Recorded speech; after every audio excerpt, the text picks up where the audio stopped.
Everybody, how are you all? I hope you all are doing great and staying absolutely fit and fine. So, welcome to our YouTube channel, Incredible Abhishek. So, once again, I am here with you all. ठीक है, मेरा नाम प्रद्युम्न कुमार सिंह है and we are going to discuss our left out portion of fundamental rights.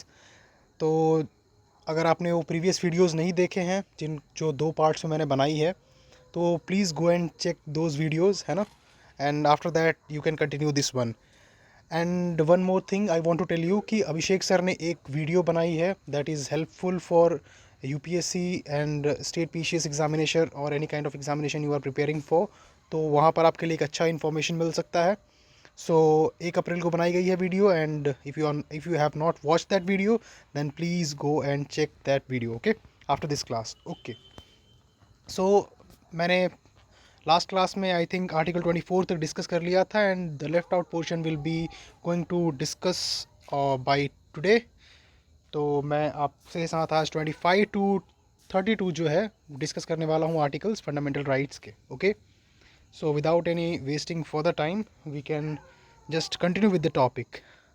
Okay, मैं भी बोल रहा हूँ, यहाँ के डॉग्स भी बोल रहे हैं, पता नहीं इनको रात को क्या हो जाता है. They are just continuously barking on each other. Okay, तो चलिए हम स्टार्ट करते हैं फ्रॉम आर्टिकल 25. तो आर्टिकल 25 टू 28 जो है that deals with right to freedom of religion. Article 25 से 28 जो है वो डील करता है right to freedom of religion से.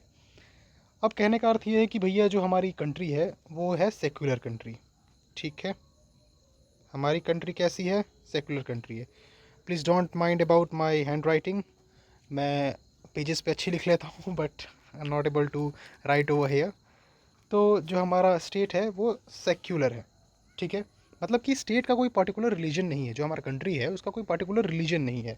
ठीक है, स्टेट रिलीजन के आधार पे कोई डिस्क्रिमिनेशन भी नहीं करेगा. ठीक है, that deals with this article, है ना, कि कोई भी जो है डिस्क्रिमिनेशन नहीं होगा ऑन बेसिस ऑफ रिलीजन. ठीक है, अगर मैं बात करूँ स्पेसिफिकली आर्टिकल 25 की, स्टार्ट करते हैं इसको. That freedom of cosines and free profession practice and propagation of religion.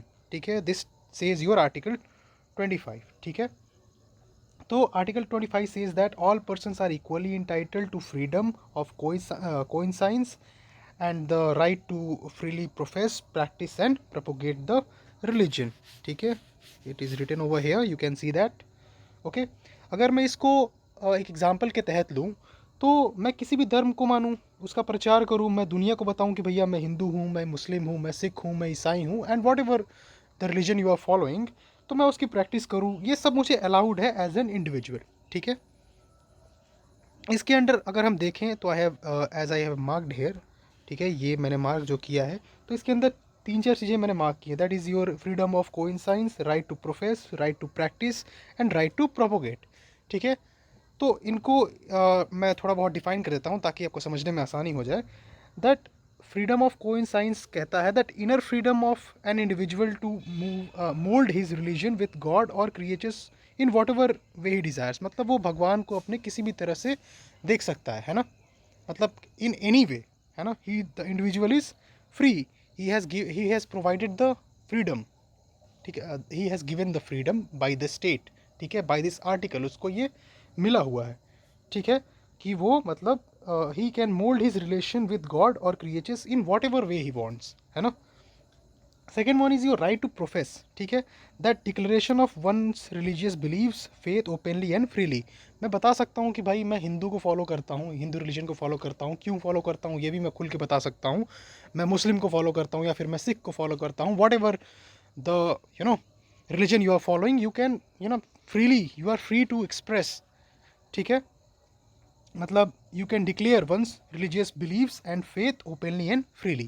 ठीक, तीसरा जो है that is your right to practice.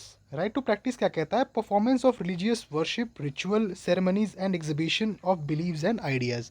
ठीक है, कि आप जो भी रिचुअल्स वगैरह हैं, सेरेमनीज वगैरह हैं, यू कैन परफॉर्म देम, है ना. जैसे कि मान लीजिए if I talk about Hinduism, है ना, तो इसमें अभिषेक वगैरह कराते हैं हम लोग कि भाई रुद्राभिषेक करा देते हैं. कोई ये हमारा कुछ चल रहा है, कोई मेला आने वाला है बहुत फेमस, दुर्गा पूजा होने वाली है. ठीक है, जैसे कि हम मुस्लिम्स में बात करें तो ईद मनाई जाती है हमारे यहाँ. ठीक है, तो that's why India is so much diverse, ठीक है। और I would talk about other जैसे कि हमारे अगर सिख रिलीजन की बात की जाए तो बहुत अच्छे अच्छे लंगर्स हैं, लंगर चलते हैं, ठीक है, जहाँ दिन भर लंगर चलता है। तो that kind of country India is, है ना, ये हमारा देश है, ठीक है। तो हम सेरेमनीज़ को, एग्जीबिशन को, अपने बिलीव और आइडियाज़ को, है ना, परफॉर्म कर सकते हैं, ठीक है। Now I want to give you major observation, और कुछ रिस्ट्रिक्शंस भी हैं, ठीक है। तो the right under article 25 of the constitution of India does not extend to public road and footpath, ठीक है। वो पब्लिक रोड एंड फुटपाथ पे एक्सटेंड नहीं हो सकता। लाइक मैं अगर इसको फर्दर एक्सप्लेन करूँ तो one can not get the right to use the public roads and streets just because it is of religious purposes, understand, है ना। तो दिस इज़ द थिंग। अब मैं बात करूं अगर रिस्ट्रिक्शन की, तो the state is permitted to regulate और restrict any economic, financial, political और other secular activity associated with the religion practices, ठीक है। स्टेट को ये राइट दिया गया है, ठीक है। यहाँ पर जो एक्सेप्शंस मैंने बताई, morality, health, other provisions relating to your fundamental rights, okay. I hope आपको समझ में आ रहा होगा। If you are not able to understand something, some points, you can directly ask in the comment section, है ना। और you can directly ask on our Telegram channel और our Instagram. We are happy to answer within 24 hours, ठीक है। अगर कोई भी query आती है, you can directly ask us, ठीक है। Okay, now moving on to article 26, okay, there you go, article 26. now I'm going to familiar with this technology, है ना। तो थोड़ा बहुत फैमिलियर हो गया हूँ, तो I can use it in a बहुत ज़्यादा फ्लो आ गया है इसको यूज़ करने के लिए। ओके, आर्टिकल 26, ठीक है। आर्टिकल 26 क्या कहता है? Freedom to manage religious affairs, ठीक है। अब मैंने आर्टिकल 25 की बात की थी, तो वहाँ पर मैंने बोला था कि वो इंडिविजुअल राइट्स के लिए होता है ना, ठीक है। बट अगर मैं बात करूँ आर्टिकल 26 की, तो ये ग्रुप या फिर कम्युनिटी राइट्स की बात करता है, ठीक है। This article provides that every religious denomination has the following rights subjected to morality, health and public order, ठीक है। The right to the right to form and maintain institution for religious and charitable intents, है ना। अगर मैं बोलूँ कि मैं अपने धर्म का संस्थान बनवाऊँ या फिर मैं उसके अफेयर्स को मैनेज करूँ, ठीक है। अब जो धर्म बनाया है उसके लिए मैं प्रॉपर्टी खरीदूँ, ठीक है, मैं प्रॉपर्टी भी खरीद सकता हूँ उसके लिए, ठीक है।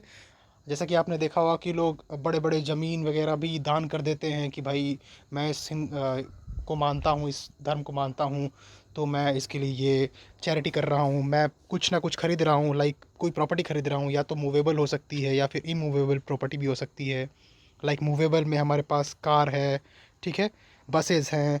इमूवेबल में हमारे पास लैंड है, ठीक है। जैसे कि अगर आपने एक न्यूज़ देखा हो रिसेंटली, तो बिहार में एक जो मुस्लिम फैमिली थी, उसने पूरा अपना ज़मीन डोनेट किया है फॉर मंदिर कंस्ट्रक्शन, ठीक है। तो कहने का अर्थ है कि कितना डाइवर्सिटी है इंडिया में, यू कैन सी दैट। लोग जहाँ पर एक तरफ धर्म के लिए झगड़ा करते हैं, जहाँ पर एक जगह पर लड़ाई होती है, और दूसरी जगह पे इस तरह की न्यूज़ अगर सुनने के लिए मिलती है, तो सुन के कितना अच्छा लगता है दैट वी आर नॉट, मतलब हम किसी रिलीजन के ऊपर झगड़ा ना करते हुए अगर अपने डेवलपमेंट के ऊपर ध्यान दें, तो हमारा कंट्री कितना डेवलप कर सकता है। दिस इज़ द थिंग, ठीक है। ओके, तो मैं थोड़ा सा डाइवर्ट हो रहा हूँ टॉपिक से, लेकिन ये कुछ चीज़ें अपने को सोचनी चाहिए, ठीक है। तो come back to the topic कि भाई मैं अपने धर्म का जो संस्थान बनवा सकता हूँ, उसके लिए अफेयर्स को उसके मैनेज कर सकता हूँ, ठीक है। मैं उसके लिए कोई भी प्रॉपर्टी खरीद सकता हूँ, ठीक है। Movable like car and all, and immovable like land and something like that, ठीक है। बट उस प्रॉपर्टी को हमारे कानून के हिसाब से चलाना पड़ेगा, ठीक है। तो इसके अंदर वही चीज़ है, मैं आपको page, okay, there you go, ठीक है। Right to manage its own affairs in matter of religion, ठीक है। राइट टू ओन और एक्वायर मूवेबल और immovable property, and right to administer such property according with law, ठीक है। कानून का पालन करते हुए हमें सारी चीज़ों को मैनेज करना है, दिस इज़ द थिंग, ठीक है। आई होप समझ में आ रहा होगा आपको। Now moving on to article 27 कि आर्टिकल 27 हमारा क्या कहता है, ठीक है। ओके, आर्टिकल 27, तो article 27 deals with freedom as to payment of taxes for promotion of any particular religion, ठीक है। अगर मैं इसको समझाऊँ आपको, तो हमारा स्टेट किसी भी तरह का टैक्स किसी भी रिलीजन को नहीं लगाएगा किसी दूसरे रिलीजन को प्रमोट करने के लिए या फिर मेंटेन करने के लिए, सिंपल। आई होप समझ पा रहे होंगे आप कि हमारा जो स्टेट है वो किसी भी तरह का टैक्स किसी रिलीजन पे नहीं लगाएगा, ठीक है, किसी दूसरे रिलीजन को प्रमोट करने के लिए या फिर उसको मेंटेन करने के लिए, ठीक है। अगर मैं इसको ट्रांसलेट करके अगर अंग्रेजी में डिलीवर करूं, then according to article 27 of the constitution there can be no taxes that proceeds of which are directly used for the promotion or the maintenance of any particular religion, है ना, और religious denomination, ठीक है। ये यहाँ पर लिखा हुआ है, मैंने कोई खुद से ट्रांसलेट नहीं किया। You can read it okay here, you can read it here, ठीक है। तो आगे बढ़ते हैं फिर थोड़ा सा, आई होप समझ में आ रहा होगा आपको। Prohibition of tax, no fees. Okay, taxes can be used for promotion और मेंटेनेंस ऑफ रिलीजन, ठीक। अब बात करते हैं आर्टिकल 28 की, आइए, ठीक है। तो आर्टिकल 28 क्या कहता है, that freedom as to attend at religious instruction और religious worship in certain educational institutions, ठीक है। क्या हमारे स्कूल में, कॉलेजेस में या फिर एजुकेशनल इंस्टीट्यूशंस में क्या रिलीजियस एजुकेशन दी जा सकती है, ठीक है। बहुत लोगों के मन में ये सवाल भी रहता है दैट क्या हमारे स्कूल, कॉलेजेस या फिर एजुकेशनल इंस्टीट्यूशंस हैं तो क्या वहाँ पर रिलीजियस एजुकेशन दी जा सकती है, ठीक है। तो हाँ, इस आर्टिकल के तहत दे सकते हैं, ठीक है। ये आप पढ़ लेना यार, डेफिनेशन है इसका, सिंपल है ना। तो इस आर्टिकल के तहत दे सकते हैं, लेकिन जो प्योरली स्टेट एजुकेशनल, मतलब जो स्टेट रन कर रही है जिन एजुकेशनल इंस्टीट्यूशंस को, लाइक आवर JNU हो गया या फिर IIT हो गया, तो इसको प्योरली हमारी स्टेट रन करती है, मतलब इनको पूरी तरह से जो पैसा होता है स्टेट मतलब पैसा देती है, ठीक है। मान्यता पूरी तरह से मिली हुई है स्टेट से। तो इन सब में जो एजुकेशनल इंस्टीट्यूशंस हैं, तो इन सब में रिलीजियस का प्रचार नहीं किया जाएगा, ठीक है। तो जिनको, अगर मैं समराइज़ करके इसको बोलूँ तो स्टेट जिनको चला रही है ना, वहाँ पर ये नहीं हो सकता, ठीक है। बट ऐसे धार्मिक संस्थान जो स्टेट जो है एडमिनिस्टर कर रही है, बट किसी रिलीजियस ट्रस्ट के अंदर बने हुए हैं, वहाँ रिलीजियस इंस्ट्रक्शंस दी जा सकती हैं, ठीक है। और या फिर ऐसा कोई संस्थान लाइक एजुकेशनल इंस्टीट्यूशन जो स्टेट के द्वारा रिकॉग्नाइज किया गया है, ठीक है, या फिर उसको स्टेट से कोई एड मिल रही है, ठीक है। ऐसा कोई संस्थान या फिर एजुकेशनल इंस्टीट्यूशन जो स्टेट के द्वारा रिकॉग्नाइज किया हुआ है या फिर उसको स्टेट से एड मिल रही है, तो उस स्टेट को, मतलब उसको, उसके अंदर अगर किसी तरह का रिलीजियस इंस्ट्रक्शन दिया जा रहा है तो इट्स ओके, है ना, वहाँ पर दे सकते हैं, ठीक है। बट आप किसी को फोर्स भी नहीं कर सकते, ठीक। तो फॉर एग्ज़ाम्पल मैं एक एग्ज़ाम्पल लूँ अगर, तो दिल्ली में स्टीफन कॉलेज है, सेंट स्टीफन कॉलेज करके है, तो उसको ग्रांट मिलता है, गवर्नमेंट से एड मिलता है, ठीक है। और वो DO से मान्यता भी प्राप्त है उसको, ठीक है। तो उसको वहाँ पर वो लोग क्रिश्चियनिटी को या फिर क्रिश्चियंस को प्रमोट करते हैं, वहाँ पर किया जाता है, ठीक है। बट आप उस चीज़ को लेकर किसी को फोर्स भी नहीं कर सकते कि आप इसको फॉलो करो, ठीक। तो यहाँ पर वही लिखा हुआ है, no not apply to educational institution administered by the state but established under the endowment or trust requiring imparting of religious instructions in such institutions, ठीक है। आप पढ़ सकते हैं यहाँ पर, ठीक है। जो पूरी तरह से मेंटेन किए जाते हैं वहाँ पर कम्प्लीटली प्रोहिबिटेड है, ठीक है। Administrated by the state established under endowment trust, वहाँ पर परमिटेड है, ठीक है। ओके, ये आप पढ़ सकते हैं यहाँ पर, ओके, ठीक है। तो और वो वॉलंटरी बेसिस पे, मैंने बताया कि आप किसी को फोर्स नहीं कर सकते हो, ठीक है। Now coming to our article 29, ठीक है। अब हम धीरे धीरे पहुंच रहे हैं अपने आर्टिकल 32 तक, ओके। तो आर्टिकल 29 क्या कहता है हमारा, कि prohibition of interest of minorities, ठीक है। क्या कहता है, प्रोटेक्शन, प्रोहिबिशन बोल रहा हूँ मैं भी, protection of interest of minorities, कभी कभी भावनाओं में बह जाता हूँ, ठीक है, प्लीज़ डोंट माइंड। तो protection of interest of minorities, ठीक है। तो आर्टिकल 29 और 30 जो है हमारा, 28 तक हमने डील कर लिया है। अब हमारा 29 और 30 जो है that deals with cultural and educational rights of the minorities, ठीक है। तो जैसा कि चलिए एक एग्जांपल लेके समझाता हूँ मैं इसको। जैसे कि आपको नॉर्थ ईस्टर्न स्टेट में जो लाइक अगर आपने ज्योग्राफी देखा हो, पढ़ा हो, ज़रूर पढ़ा होगा आपने, एग्ज़ाम्स करीब हैं, सबने पढ़ा होगा, अगर नहीं पढ़ा है तो चलिए कोई बात नहीं। तो नॉर्थ ईस्टर्न स्टेट में ना, नॉर्थ ईस्टर्न साइड में क्या है कि खासी, गारो, जयंतिया, नागा, मणिपुरी, ये ट्राइब्स वहाँ रहती हैं।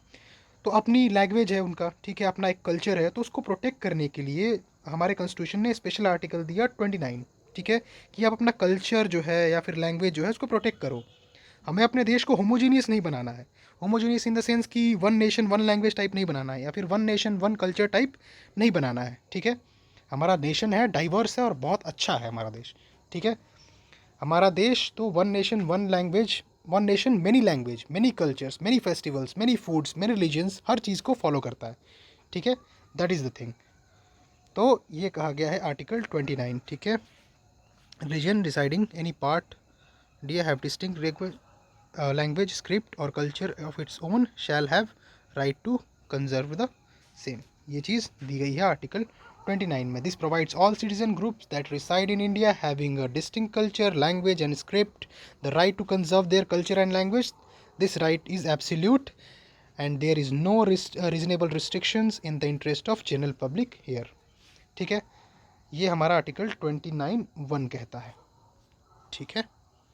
अब जैसे कि मैंने आपको एक चीज़ बताया था, दैट इज़ शुरुआत में जैसे कि मैंने बोला article 29 that protection of interest of minorities.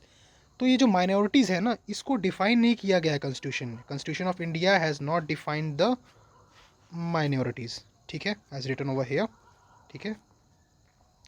अगर मैं 29(2) की बात करूँ तो ओके, यहाँ पर है।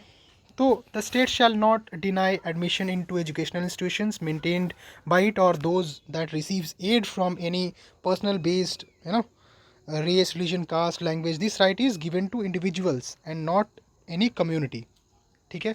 तो स्टेट किसी व्यक्ति को भी मतलब एजुकेशनल इंस्टीट्यूशन में एडमिशन लेने से धर्म या फिर जाति या फिर लैंग्वेज के आधार पर मना नहीं कर सकती। That is written in article 29(2), ठीक है। guarantees the right to citizens or individual irrespective of community which belongs, ठीक है। Okay, guarantees protection religious minorities well linguistic minorities, ठीक। तो ये चीज़ है आर्टिकल 29 में। नाउ आगे भी है क्या भाई?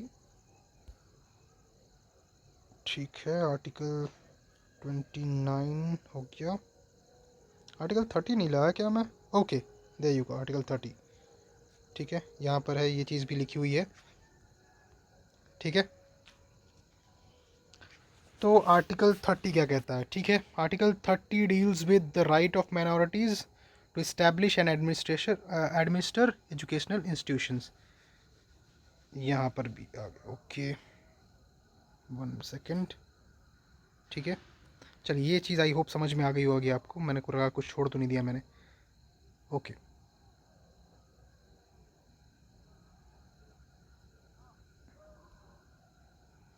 तो आर्टिकल 30 क्या कहता है हमारा, ठीक है। आर्टिकल 29 बोल रहा था कि स्टेट भेदभाव नहीं करेगा, ठीक है। जैसे कि हमने 29 में देखा था, 29(1) में देखा था कि स्टेट ने कहा कि किसी के पास भी अपने कल्चर, अपने लैंग्वेज को प्रोटेक्ट करने का राइट है, ठीक है। आर्टिकल 30 क्या कहता है कि हमारे देश की जो माइनॉरिटीज़ हैं वो अपने एजुकेशन इंस्टीट्यूशन को इस्टेब्लिश कर सकती हैं और एडमिनिस्टर कर सकती हैं, ठीक है। All religious and linguistic minorities have the right to establish and administer educational institutions of their choice, ठीक है, एज रिटन ओवर हेयर, ठीक। आर्टिकल 32 क्या कहता है हमारा, इसमें ही मैंने डिवाइड कर दिया, ठीक है। आर्टिकल 2 क्या कहता है that the state should not, ठीक है, when granting the aid to educational institutions, मतलब डिस्क्रिमिनेट नहीं करेगा against any educational institutions on the grounds that it is under the management और minority whether based on religion और language. जब state किसी को एड देगा काम चलाने के लिए तो उसके बीच में डिस्क्रिमिनेशन बिल्कुल नहीं करेगा, ठीक है। कि इसको इतना, ये इसको थोड़ा कम दे देते हैं, है ना, इसको थोड़ा ज़्यादा देते हैं, ऐसा नहीं होगा, ओके। स्टेट जब भी किसी को एड देगा काम चलाने के लिए तो उसके बीच में डिस्क्रिमिनेट नहीं करेगा, ओके। आई होप मैं क्लियर हूँ इस पॉइंट पे, ठीक। तो this is the thing here. तो compensation amount fixed by state for compulsory acquisition of any property minority educational institution shall not restrict और abrogate right guaranteed by them 44th amendment act 1978, ठीक है। एक और चीज़ मैं आपको बता दूं, ठीक है। In granting state aid not discriminate against any educational institutions managed by the minority. मान लेते हैं कि मदरसा भी बनता है, ठीक है, या फिर खालसा कॉलेज या फिर स्टीफन्स कॉन्वेंट स्कूल बनते हैं, ठीक है, तो उनके पास राइट है आर्टिकल 32 के अंदर कि वो अपने एजुकेशनल इंस्टीट्यूशंस बनाएं और स्टेट उनको ग्रांट्स देगा, ठीक है, और अगर ग्रांट देगा तो कोई भी भेदभाव नहीं करेगा कि भैया इसको थोड़ा ज़्यादा देते हैं ना, इसको थोड़ा कम दे देते हैं, इसको मज़ा नहीं आ रहा है इसको देख, इसको थोड़ा कम देते हैं, तो ऐसा नहीं होगा, ठीक है, कोई भी भेदभाव नहीं किया जाएगा, ठीक है। आई होप समझ में आया होगा आपको। तो आप ये थोड़ा बहुत है टर्म्स, इसको आप पढ़ लेना। And we move to our article 32 जो कि बहुत इंपॉर्टेंट है। जिन्होंने सुप्रीम कोर्ट वाला वीडियो देखा था उनको मैंने बोला था कि आई विल कवर, अगर नहीं हुआ है, कवर आवर रिट ज्यूरिडिक्शन, है ना। Okay, now coming to article 32। यार मच्छर बहुत हो गया मेरे यहाँ। Okay, article 32 fundamental right justiciable है, ठीक है, मतलब इसकी इन्फोर्समेंट के लिए हम लोग सीधा सुप्रीम कोर्ट जा सकते हैं by using our writ jurisdiction. ये मैंने आपको पढ़ा दिया है article sorry our supreme court में, है ना। अगर आपने देखा होगा तो आपको पता होगा, ठीक है, और आपने पढ़ा होगा तो भी आपको पता होगा, ठीक है। जस्टिसिएबल मतलब कि उसको लागू करने के लिए हम लोग उसको फोर्स करने के लिए कोई चीज़ नहीं मान रही तो आप सीधा मतलब कोर्ट में जा सकते हैं, दैट इज़ योर जस्टिसिएबल, ठीक है। तो फंडामेंटल राइट्स जो हैं वो जस्टिसिएबल हैं और इनके इन्फोर्समेंट के लिए हम we can directly go to our supreme court, है ना, by using our writ jurisdiction, ठीक है। तो 5 रिट्स हैं, फटाफट डिस्कस करते हैं उनको। And these are some things you can go through it कि भैया आर्टिकल 359 आवर नेशनल इमरजेंसी है तो क्या कहती है, that constitution provides the president can suspend, ठीक है। अब प्रेसिडेंट रूल वगैरह भी आपने पढ़ा होगा, अभिषेक सर ने पढ़ा दिया होगा, इस होप क्या पढ़ा ही होगा, दैट इज़ इम्पॉर्टेंट वन कि भाई प्रेसिडेंट रूल कब लगता है स्टेट के ऊपर, है ना। तो वो सब आपने देख लिया होगा, तो वही सारी चीज़ें लिखी हुई हैं यहाँ पर, ठीक है। कुछ कुछ स्टेटमेंट्स है like right to constitutional remedies of enforcement of fundamental aggrieved citizens part of basic structure है ये आपको प्रीएम्बल सर ने पढ़ाया होगा तो वहाँ पर ज़रूर डिस्कस किया होगा, है ना। बहुत डिटेल में एक्चुअली डिस्कस किया है, I have also watch that video, बहुत ज़्यादा डिटेल में है वहाँ पर, है ना। तो यहाँ पर आर्टिकल में 4 प्रोविजंस हैं, ठीक है। Right to move supreme court have power to issue writ, parliament can empower any other court to issue the directions in order and writs all kinds, ठीक है। Right to move the supreme court shall not be suspended expect otherwise provided by the institution, ठीक है। मैं आगे discuss करने वाला हूँ इसको। ओके, चलिए कौन कौन से हैं भाई उनको डिस्कस कर लेते हैं, ठीक है। ओके, और कौन सा है, सारे लाया हूँ ना मैं। You are on to prohibition theory के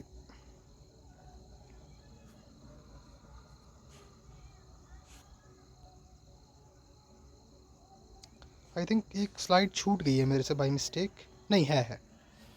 चलिए तो डिस्कस करते हैं पहले हैबीज कॉर्पस। हैबीज कॉर्पस को अगर कोई प्रोनाउंसिएशन मिस्टेक हो तो प्लीज़ माफ़ कीजिएगा मुझे। तो स्टार्ट करते हैं हैबीज कॉर्पस। ओके, तो for both and public and private को लिए इसको हम लोग यूज़ कर सकते हैं, ठीक है। ओके, ठीक है। मीनिंग होता है to have the body of, इसका मीनिंग अगर हम बोले टू हैव अ बॉडी, ठीक है।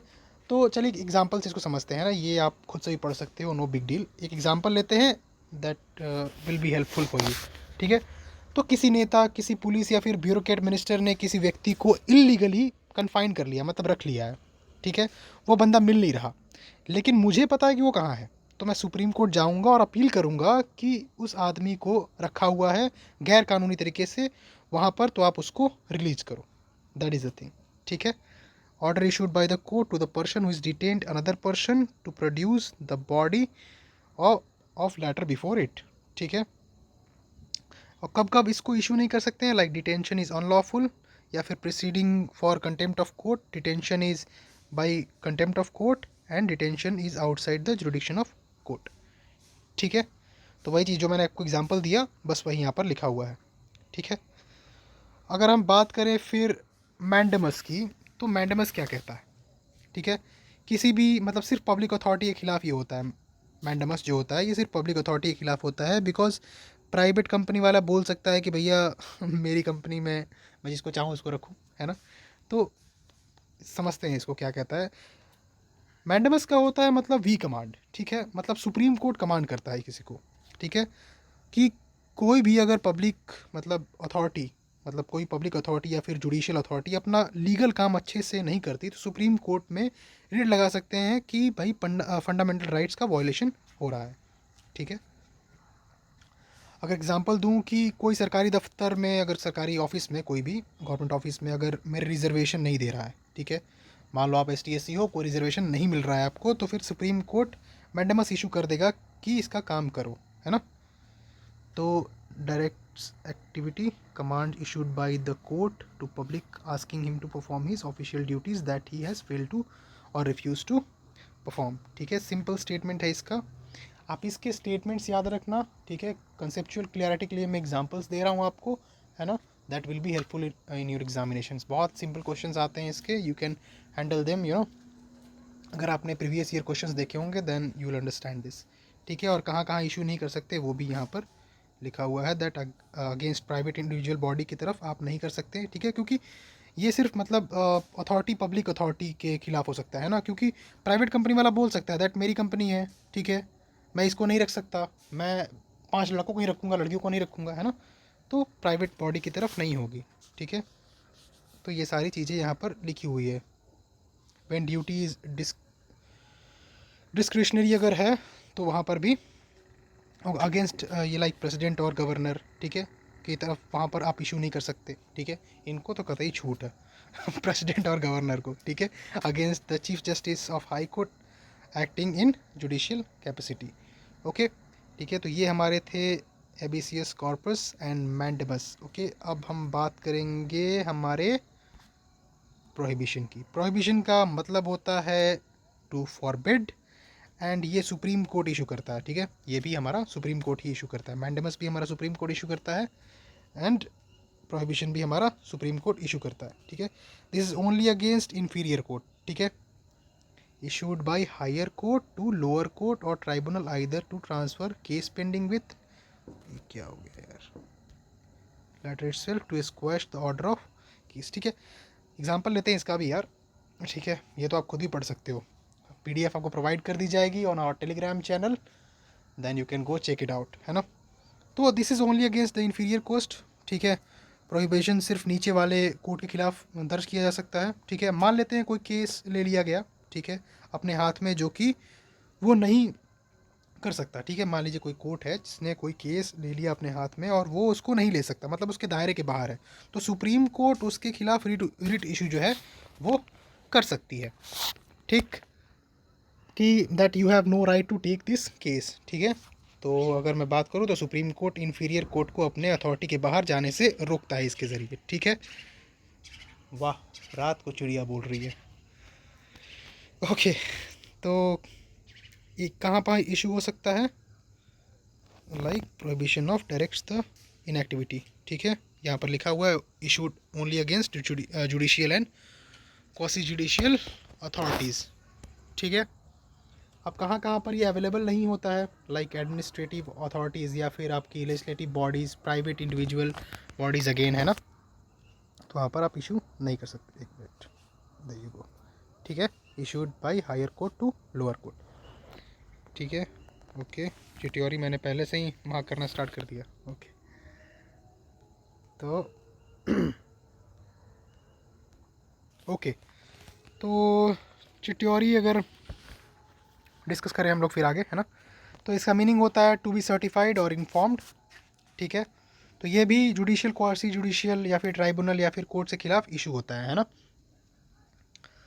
तो अगर छोड़िए, पहले मैं एक चीज़ और बता देता हूँ आपको, that is mandamus and prohibition के बीच में क्या डिफरेंस है, ठीक है। तो मैंडेमस कुछ करने को कहती है, लाइक कमांड और एक्टिविटी, कुछ तो करो भैया, और प्रोहिबिशन कुछ ना करने को कहती है, लाइक इन एक्टिविटी के लिए कहती है ना, कि तुमने ये काम नहीं करना है, ठीक है। मैंडेमस जो होता है जुडिशियल बॉडी और एडमिनिस्ट्रेशन दोनों के खिलाफ इशू कर सकते हैं, बट प्रोहिबिशन जुडिशियल या फिर क्वासी जुडिशियल के खिलाफ आप इशू कर सकते हैं, है ना। Okay, now come to certiorari. तो अगर pronounce, once again I am saying that कि अगर प्रोनाउंसिएशन में कोई प्रॉब्लम है देन प्लीज़, है ना, माफ़ करना मुझे, ओके। तो ये भी हमारा जो है इसका पहले मीनिंग होता है टू बी सर्टिफाइड और इन्फॉर्म्ड, है ना। ये मीनिंग एक तरह से आपको पूरा एक ब्रीफ देने के लिए दिया गया है इसका मीनिंग। वैसे कभी कभी डायरेक्टली पूछ भी लेते हैं एग्जामिनेशन में कि क्या है इसका मीनिंग, है ना। तो इसका मीनिंग होता है टू सर्टिफाइड और इन्फॉर्म्ड, है ना। तो ये भी जुडिशियल या फिर क्वासी जुडिशियल या फिर ट्राइब्यूनल या कोर्ट के खिलाफ इशू होती है, ठीक है।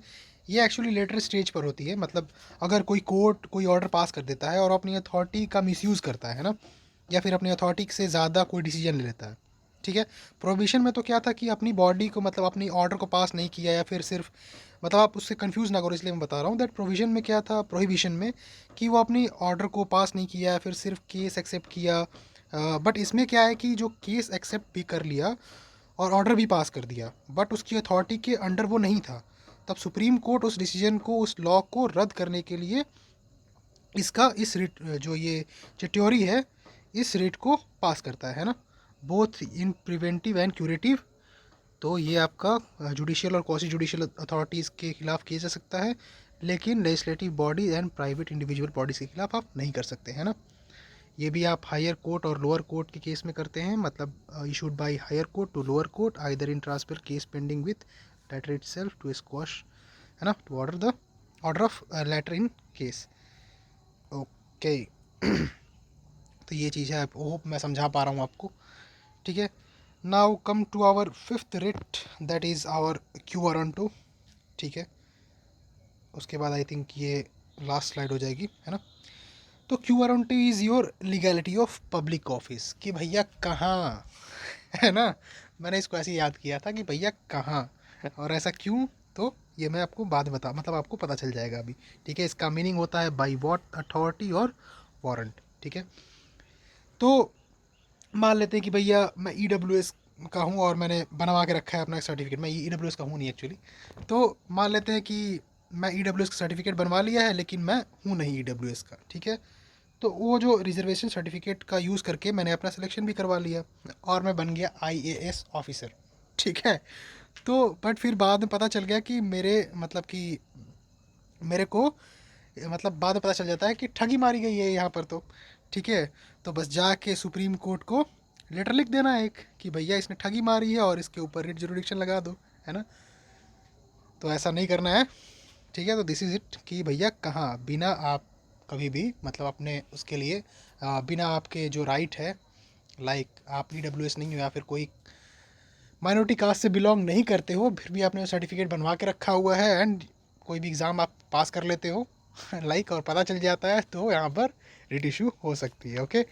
तो that is written over here that issued by court to inquire into legal to claim person to public office, ठीक है, प्रिवेंट्स इलीगल अन अनप्रेश क्या है ये भाई, अस्प्रेशन, है ना, of public office by person issued only in case of substantive public and office by person, ठीक है। तो ये भी मिनिस्ट्रियल ऑफिस, प्राइवेट ऑफिस में आप इशू नहीं कर सकते हैं, ठीक है। तो दिस इज़ द थिंग, ठीक। तो ये आपका क्यू आर ऑन टू था, अभिषेक सर ने एक मुझे दिया था, that is helpful for you, ठीक है। क्यू आर ऑन टू कहाँ कहाँ पर, मतलब कब कब इशू किया जा सकता है, ठीक है, ये आप देख सकते हो यहाँ पर, ठीक है। The office must be public, है ना, and must be created by state और बाई कॉन्स्टिट्यूशन इटसेल्फ, है ना, ठीक। The office must have substantive one and not merely the function of employment और servant at the will and during the pleasure of another, ठीक है। There must be a conservation of constitution और statue और statutory instrument in approaching such person to that office, ठीक है। तो ये भी मैंने इंक्लूड कर दिया है बहुत अच्छा cutout provided by Abhishek sir, है ना। तो दिस इज़ इट, ये आपका ख़त्म होता है फंडामेंटल राइट्स यहाँ पर फ्रॉम आर्टिकल 14 टू 32 मैंने डिस्कस किया है। आई होप आपको समझ में आया होगा। अगर आपको कुछ भी नहीं समझ में आ रहा है तो once again I am saying that कि भाई you are free to ask any question, है ना। थोड़ा भी अगर आपको प्रॉब्लम है, you can ask in comment section, you can ask on telegram. बहुत सारे बच्चे टेलीग्राम पे मैसेज करते हैं, डायरेक्टली नहीं करते। I don't know what is the problem, but anyway we are happy to answer anywhere, है ना। प्रॉब्लम सॉल्व होनी चाहिए, that is the main focus. और हमारा भी फोकस वही है, आपका भी वही होना चाहिए कि भाई प्रॉब्लम सॉल्व होनी चाहिए। While preparing for my examination I faced a lot of problem, ठीक है। कोचिंग इंस्टीट्यूट वाले कुछ कहते हैं, कोई कुछ कहता है ना। तो आपको क्लियरिटी नहीं मिल पाती है वहाँ पर, ठीक है। तो just revise what you are reading, है ना। और कोई प्रॉब्लम होती है, जैसे कि ये पढ़ाया मैंने, तो इट्स नॉट लाइक कि आप यहीं से पूछो, कोई अगर और भी प्रॉब्लम है then you are free to ask, है ना। And we are happy to answer and we are answering, है ना। रेगुलरली बहुत सारे कमेंट्स आते हैं and we are happy to answer. Okay, तो रैप अप करते हैं एंड होप आपको समझ में आया होगा, ठीक है। तो have a good day and those who are like going to give their examination on 10th, like CDS का जिनका एग्जामिनेशन है, all the best to them. Hope आप अच्छा करके आओगे, होप कि आप ज़रूर अच्छा करके आओगे। ओके, ठीक है। तो आगे भी वीडियोस बुलाता रहूँगा मैं, है ना। तब तक के लिए फिर शुभ रात्रि, गुड बाय, गुड मॉर्निंग, जो भी है। ओके, जब भी अपलोड होगा वीडियो, है ना। Okay then, bye bye, take care.